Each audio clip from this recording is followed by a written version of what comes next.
두 절씩 교독하시도록 하겠습니다. 제가 먼저 14절, 15절 말씀을 읽습니다. 이에 예수의 이름이 드러난지라 헤롯 왕이 듣고 이르되 이는 세례 요한이 죽은 자 가운데 살아났도다. 그러므로 이런 능력이 그 속에서 일어나느니라 하고 어떤 이는 그가 엘리야라 하고 또 어떤 이는 그가 선지자니 옛 선지자 중에 하나와 같다 하되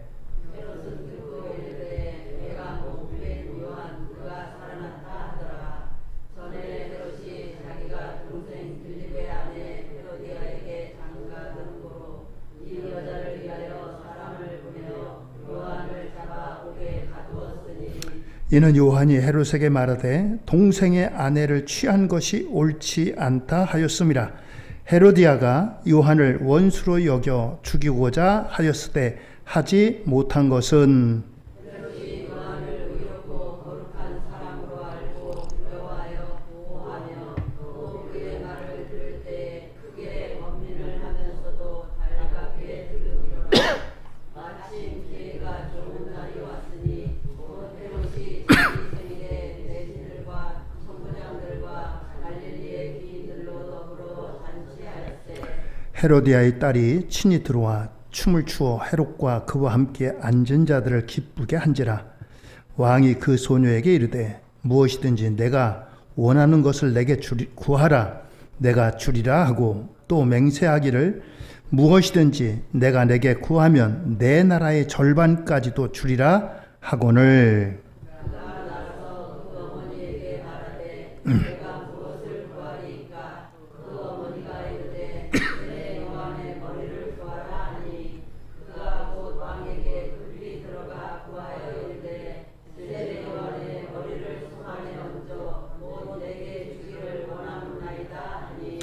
왕이 심히 근심하나 자기가 맹세한 것과 그 앉은 자들로 인하여 그를 거절할 수 없는지라. 왕이 곧 시병 하나를 보내어 요한의 머리를 가져오라 명하니 그 사람이 나가 옥에서 요한을 목베어 그 머리를 수 안에 얹어다가 소녀에게 주니 소녀가 이것을 그 어머니에게 주니라. 요한의 제자들이 듣고 와서 시체를 가져다가 장사하니라. 아멘. 할렐루야. 아멘. 오늘도 하나님의 은혜와 축복이 우리 모든 성도님들에게 함께 하시기를 주의 이름으로 축원드립니다. 아멘. 오늘 말씀의 제목은 양심을 저버리고 내린 결정. 조금 신앙적인 주제하고는 거리가 있는 것 같습니다. 그러나 우리가 이 말씀 통해서 하나님의 진리를 함께 생각하는 시간이 되기를 바랍니다. 오늘 먼저 여러분들에게 좀 이해를 해드리기 위해서 성경에 많은 동명이인이 나옵니다. 오늘 여러분들과 함께 읽은 말씀 중에 헤롯이라고 하는 이름이 나오는데 이 헤롯은 참 여러 곳에서 등장합니다. 예수님이 탄생할 때도 헤롯이라고 하는 이름이 나오고 또 예수님이 십자가 지시기 전에 재판정에서도 이 헤롯이라고 하는 이름이 등장하고 오늘 세례 요한의 죽음과 관계될 때도 헤롯이라고 하는 이름이 등장합니다. 여기는 한 사람이 아닙니다. 이 헤롯은 다 각각 동명이인입니다. 예수님이 탄생할 때 나오는 헤롯은 헤롯 대왕이라고 불리우는 아주 뭐랄까요? 원조입니다.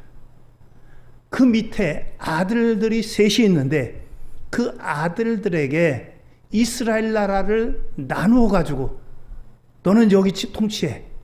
또 너는 여기 통치해. 너는 이쪽을 통치해라. 이렇게 각각 나라를 나눠줬습니다. 그것을 분봉왕이라고 합니다. 왕은 왕인데 온전히 다 통치하는 것이 아니고 분할해서 나누어서 일부 지역만 통치하는 왕, 그런 의미입니다. 잠깐 이해를 돕기 위해서 지도를 한번 보여주실래요? 예. 왼쪽에 있는 게 이제 이스라엘입니다. 이스라엘의 맨 위쪽이 갈릴리라고 하는 곳입니다. 우리나라로 말하면 함경북도, 평안남북도 그 정도에 해당하는 곳입니다. 헤롯 대왕의 아들이 셋인데 이 헤롯 대왕의 세 아들 가운데 첫째가 헤롯 아켈라오입니다. 헤롯 아켈라오에게 맡긴 곳이 어디냐 하면은 사마리아와 유다 지역입니다. 사마리아와 유다는 이스라엘 가운데 가장 많은 사람이 사는 곳입니다. 우리로 말하면 수도권이 인구가 많고 땅도 넓고 중심지인 그곳입니다. 헤롯 아켈라오에게 사마리아 유다 지역을 맡겼습니다. 둘째가 누구냐면 헤롯 안디바입니다. 헤롯 안디바에게 맡긴 지역이 갈릴리예요. 갈릴리는 예수님이 태어나시기는 유대 베들레헴에서 태어났지만 성장하고 주로 활동하시던 데가 갈릴리입니다. 그 갈릴리 지역을 헤롯 안디바가 다스렸어요. 그리고 이 헤롯 아켈라오하고 헤롯 안디바의 또 다른 이복 동생입니다. 아버지는 같은데 어머니가 다른 동생이 있어요. 그가 바로 헤롯 빌립이라고 하는 사람입니다. 이 사람은 저 맨 끝에 있는 이두메라고 하는, 우리로 말하면 전라남도, 경상남도 그쪽 지역을 다스렸습니다. 이렇게 각각 헤롯 안디바, 헤롯 아켈라오, 헤롯 빌립 이렇게 불러야 되는데 성경은 그냥 헤롯 안디바도 헤롯, 헤롯 아켈라오도 헤롯 빌립도 헤롯 대왕도 헤롯 이렇게 불렀어요. 그러니까 성경을 읽다 보면 이게 도대체 헤롯 대왕인지 헤롯 안디바인지 헤롯 아켈라오인지 헤롯 빌립인지 우리가 좀 헷갈릴 때가 있어요. 여러분들이 오늘 우리가 읽은 성경에 나오는 이 헤롯은 누구겠어요? 헤롯 안디바입니다. 헤롯 안디바예요. 그가 어디냐면은 이제 갈릴리 지역을 통치하던 왕이기 때문입니다. 예수님도 갈릴리 지역에서 주로 활동했지만 세례 요한도 이쪽에서 활동을 했어요. 그래서 이 헤롯 안디바를 의미한다라고 하는 것입니다. 자, 그래서 여러분들이 헤롯이라고 하는 이름에 대한 이해를 잠깐 여러분들에게 말씀드립니다. 자, 그런데 이 헤롯이 이렇게 집안이 있는데 뭔가 이복 동생이 있다 그랬잖아요. 둘째인 헤롯, 이제 헤롯 안디바와 셋째인 헤롯 빌립 사이에 문제가 일어납니다. 그 문제가 뭐냐 하면은 헤롯 안디바도 결혼을 해서 아내가 있고 헤롯 빌립도 결혼해서 아내가 있습니다. 그런데 어찌어찌 해가지고 헤롯 안디바가 이복 동생인 헤롯 빌립의 아내를 마음속으로 좋아하기 시작했어요. 둘이 로마로 가서 만납니다. 동생 헤롯 빌립도 분봉왕이니까 로마에 가서 보고할 일이 있고 협의할 일이 있어서 로마에 갔고, 둘째인 헤롯 안디바도 이제 로마에 가서 보고를 하고 여러 가지 일을 보다가 이 헤롯 안디바가 헤롯 빌립의 아내를 만났던 거예요. 근데 그 미모가 출중했던 것 같습니다. 몰래 만났어요. 몰래 만나가지고 우리 각각 이혼해가지고 우리 서로 만납시다. 이렇게 이야기가 됐어요. 그래가지고 다시 돌아와가지고 헤롯 안디바가 자기 아내와 이혼을 합니다. 그리고 헤롯 빌립의 아내 역시 남편과 이혼합니다. 그리고서는 헤롯 안디바가 헤롯 빌립의 아내를 맞이하여 결혼을 합니다. 이것은 유대인들에게 있어서 이제 그 형수를 유대인들의 그 율법에는 형제가 여럿이 있습니다. 제일 맞이 형이 결혼을 했어요. 아내와 결혼했는데 자녀가 없어요. 근데 이 형이 죽게 돼요. 그럼 이 형의 아내 형수는 혼자 과부가 되지 않겠어요? 그 과부된 형수를 동생들과 결혼할 수가 있습니다. 우리 같으면 그게 무슨 개족보냐? 말도 안 된다 하겠지만 유대인들에게는 그게 허용이 돼요. 또 그렇게 해야 돼요. 그래야지 혼자 된 여인이 살아갈 수 없는 세상에서 그것을 이제 살 길이 열리고 또 후대도 있게 되고 그렇게 해야 되는데 이것은 뭐 형이 죽은 것도 아니고 아무것도 아닌데 아무 잘못도 없는 자기 아내를 버리고 또 남편을 버리고 이렇게 결혼을 했으니 사람들은 입이 근질근질하겠죠. 저게 뭔 꼴이냐. 아무도 말을 못하지만 당시에 세례 요한은 외치는 겁니다. 이거 잘못된 일이다. 하나님이 기뻐하시지 않는 일이다. 율법에 이거 어긋나는 일이다. 그렇습니다. 자, 이렇게 세례 요한이 외칩니다. 이 헤롯 안디바는 그 말이 얼마나 이제 듣기 거북했겠어요? 좀 입 좀 다물었으면 좋겠는데. 그러면 한편으로는 그 말이 틀린 말은 아니에요. 틀린 말은 아니에요. 선지자가 저렇게 외치는데. 그런데 헤롯 빌립의 아내가 있는데 이 여인의 이름이 헤로디아입니다. 헤로디아가 여보, 저 세례 요한의 입 좀 막으셔. 제발 듣기 싫으니. 그래서 결국 이 세례 요한을 옥에 가둡니다. 옥에 가둬요. 자, 이렇게까지 됐은 형편입니다. 이렇게 됐는데 이렇게 세례 요한이 옥에 갇혀 있는 동안에 어느 날 이 헤롯 안디바의 생일이 됐어요. 많은 축하하는 사람들이 모여들었겠지 않았어요?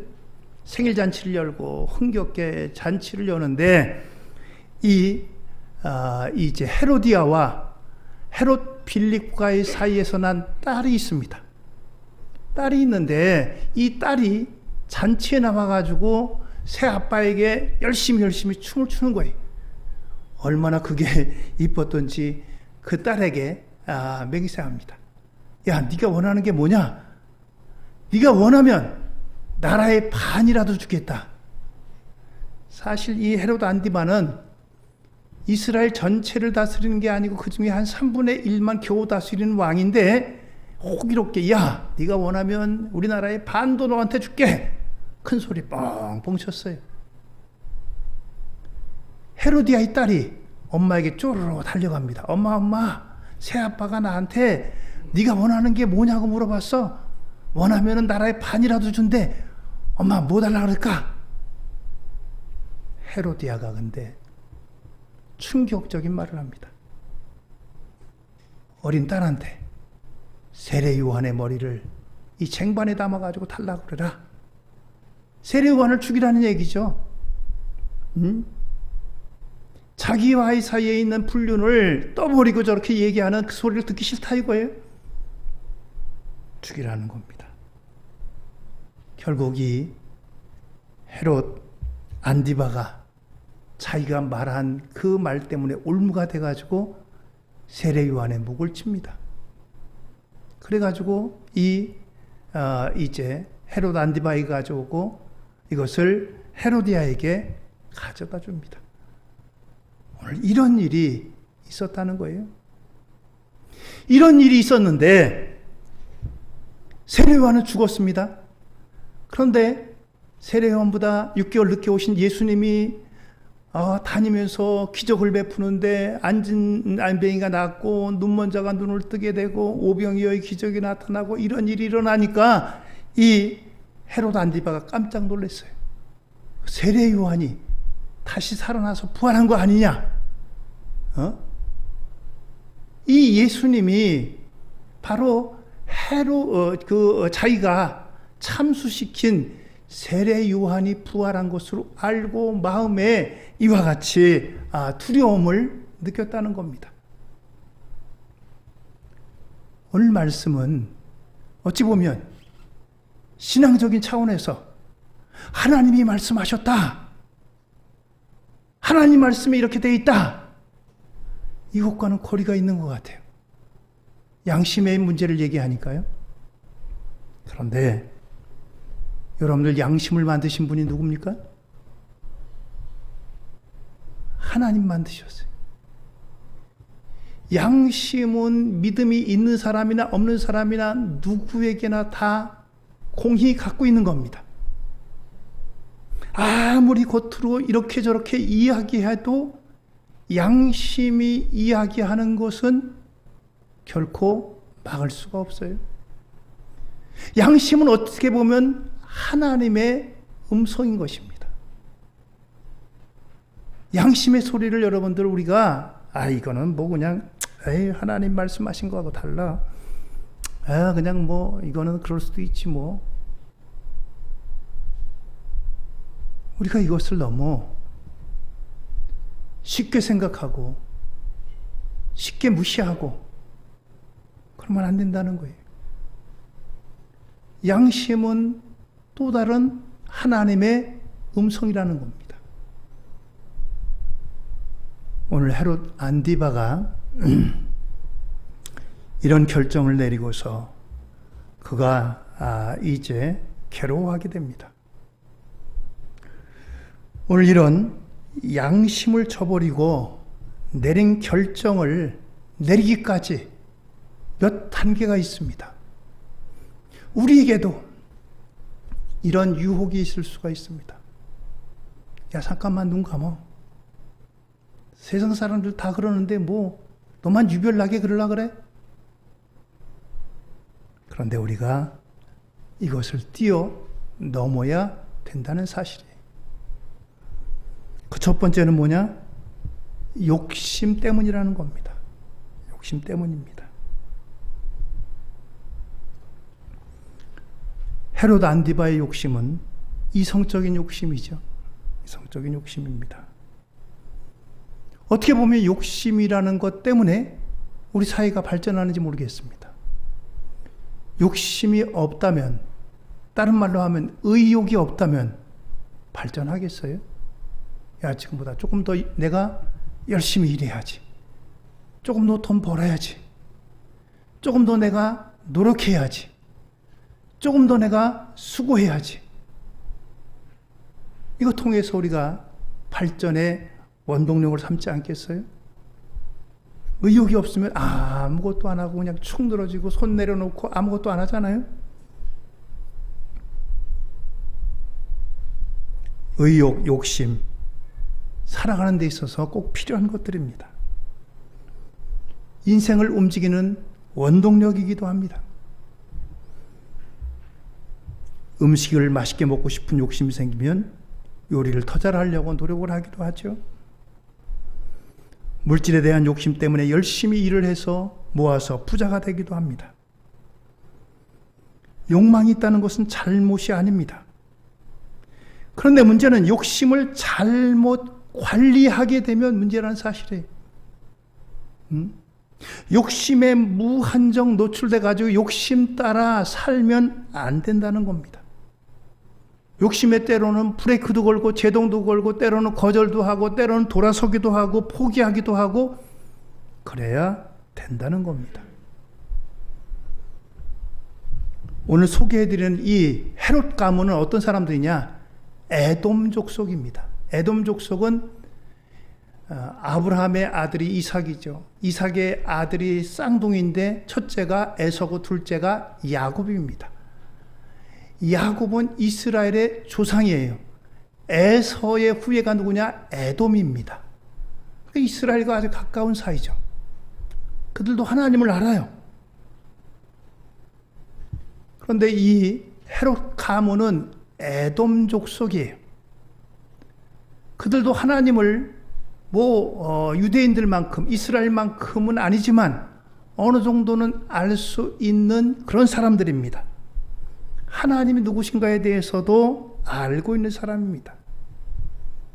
그런데 오늘 자기 동생, 이복 동생이라 그런지 그 동생의 아내에 대해서 이성의 음욕을 품게 됩니다. 정욕에 이끌려 그를 취하게 됩니다.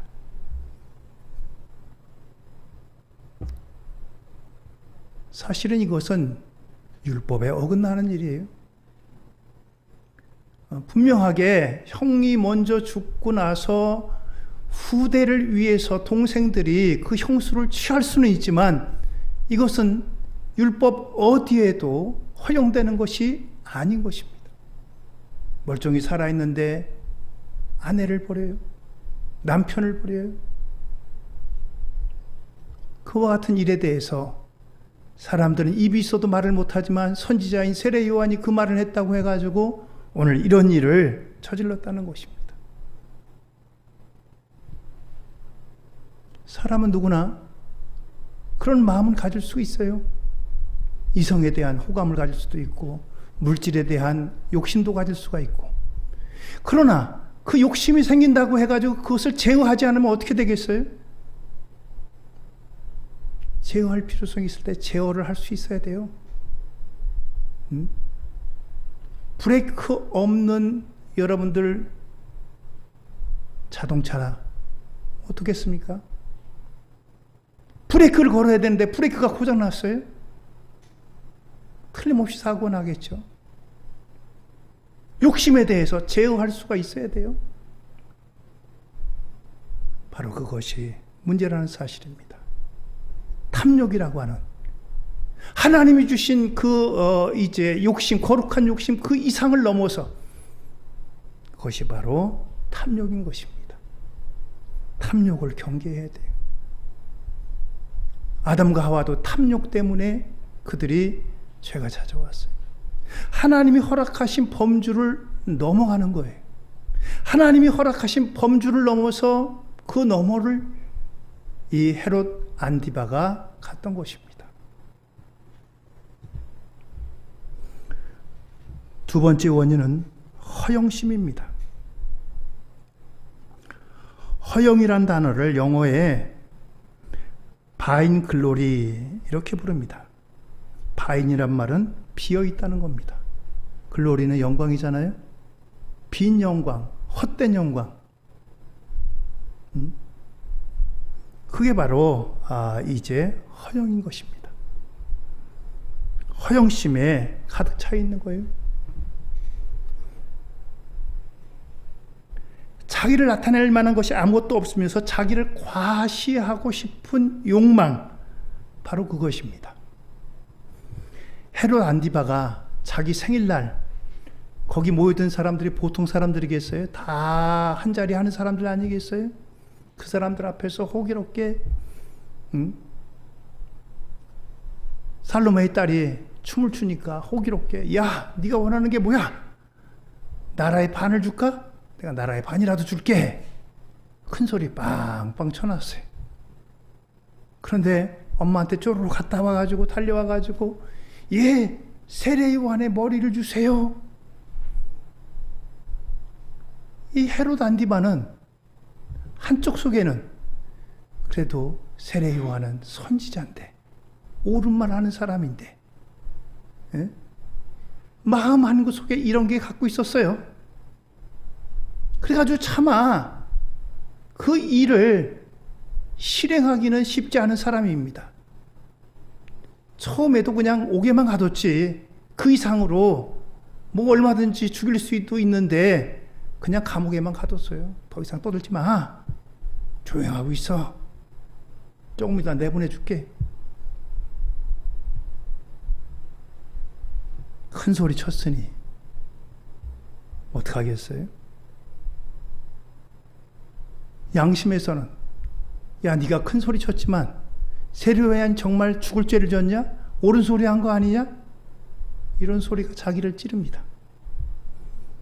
그런 선지자야. 올바른 하나님의 말씀을 너에게 선포했어.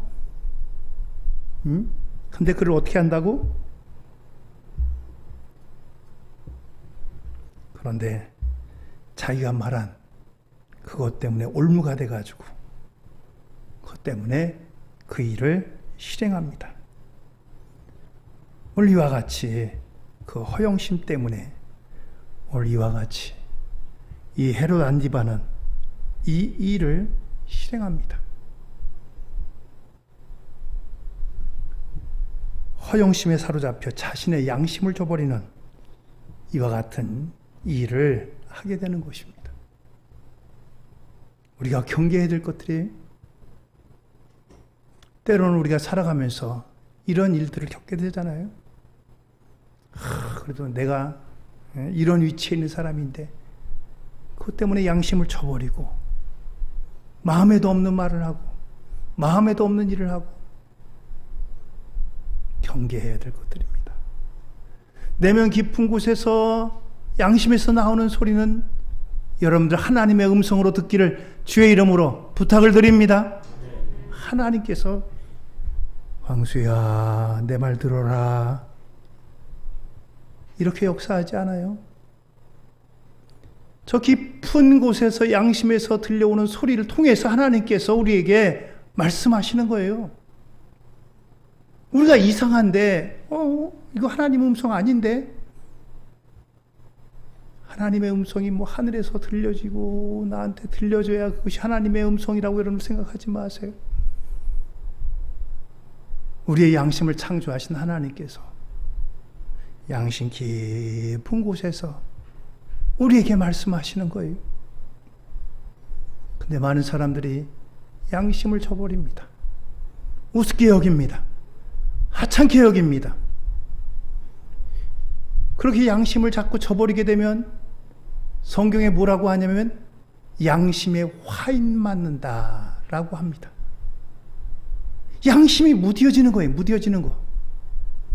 한두 번 그런 소리가 들려지는데 무시하고 그러면 나중에는 완전히 양심의 소리가 들리지도 않게 돼요.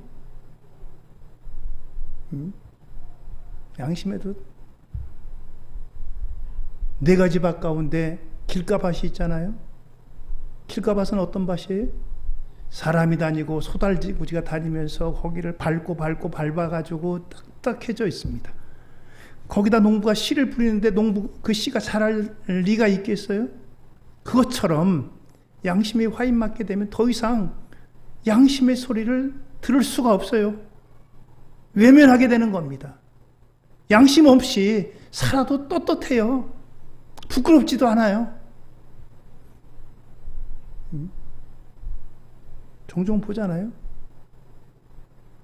거짓말하는 사람들 보면 정말 눈 하나도 깜짝 안 하고 그냥 천연스럽게 해요. 천연스럽게 해요.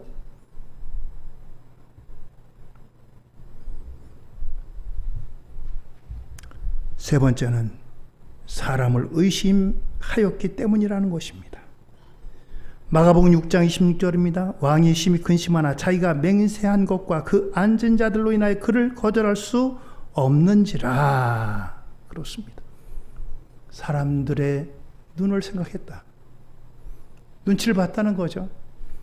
야, 여기서 내가 포기하게 되면 이 사람들이 나를 뭐라고 할까? 아, 겁쟁이. 아이, 자기 말도 제대로 못 지키는 사람. 아이, 형편없구만.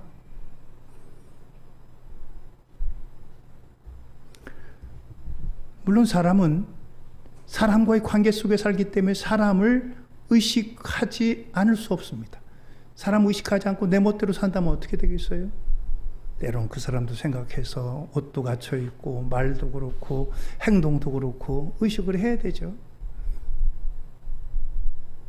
그런데 사람만 의식하는 것과 사람도 의식하지만 하나님을 의식하는 것과는 다릅니다. 사람도 염두에 두고 사람도 의식해야 되겠죠. 그러나 더 중요한 것은 하나님을 의식하는 겁니다. 하나님이 지금 내 모습 보고 뭐라고 하실까?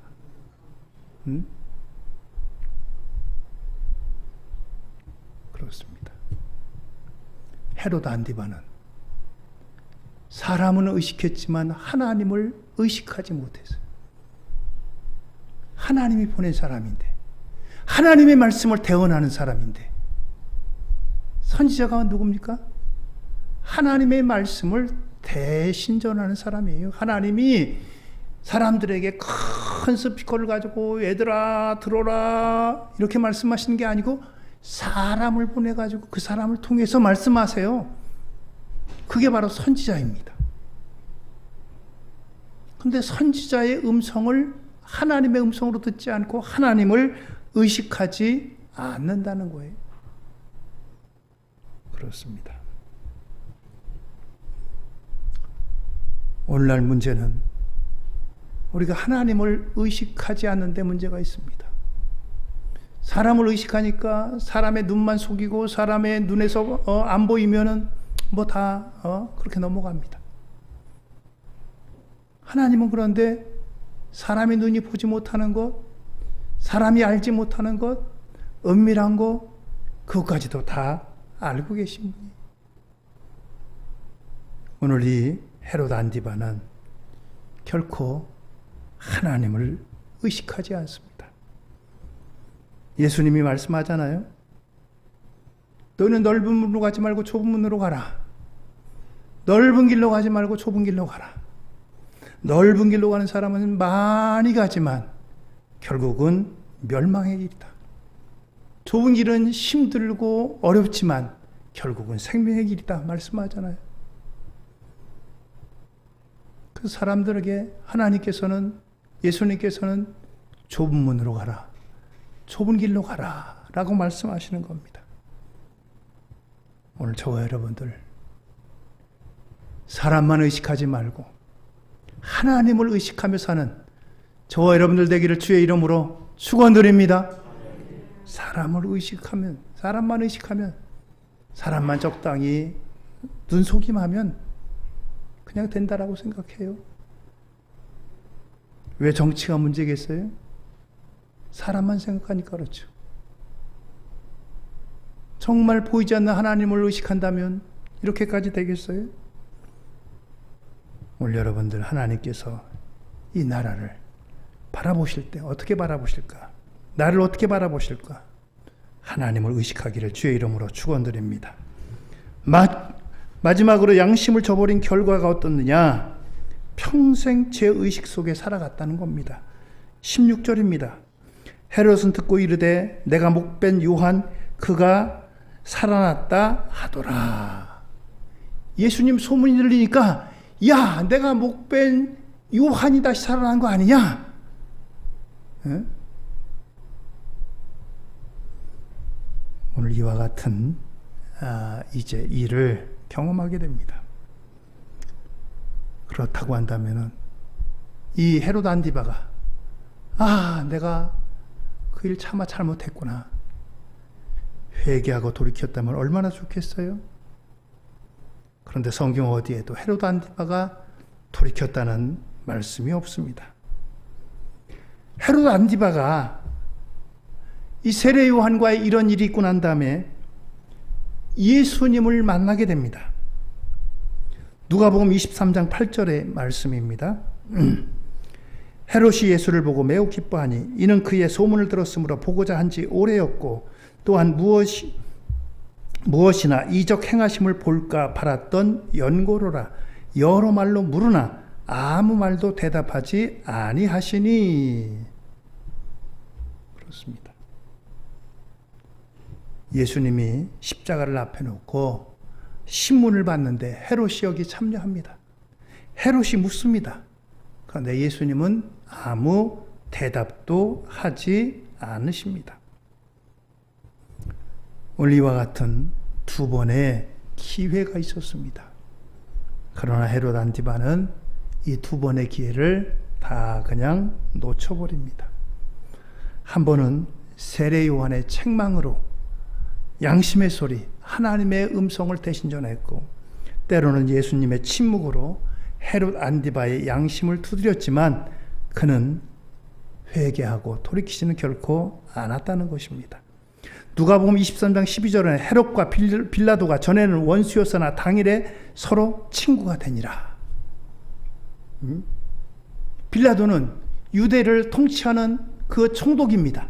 그런데 헤롯은 자기 나라의 분봉왕이에요. 조그만 지역을 다스리는 왕입니다. 옛날엔 서로 대립했어요. 그런데 예수님을 놓고서는 서로 친구가 돼가지고 결탁해가지고 야, 이 예수를 십자가에 못 박자. 이 일에 하나가 되었다라고 하는 겁니다. 그렇습니다. 양심에 호소하는 이런 기회가 있지만 그는 이와 같은 기회를 날려보냈어요.